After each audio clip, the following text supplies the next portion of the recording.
by Bea Butuan Bus, Bachelor. Ayan guys. So, paabot ko dito guys. So, kailan ang Bea Ormoc na Bachelor. Ugan sila sa katong dispatcher is alas city daw. So, nag-collab ko kay yung tita ko, yung kapatid ko is naghintay sa Kabadbaran City. Kanina pang umaga sila naghintay doon. So ngayon lang, gabi lang kasi yung biyahe. Tatlo yung biyahe, alas 5 ng hapon, papunta ng Davao. Dadating yung mamaya, alas 7 ng umaga yung first trip, alas 9 at saka may alas 11. Yan po. Labing basit ito mga ito. Ito po yung puntang Bislig City, Tandag, Manila, Tacloban, Surigao. So,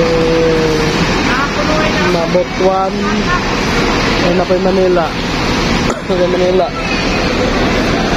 So, ayun guys, thank you so much for watching.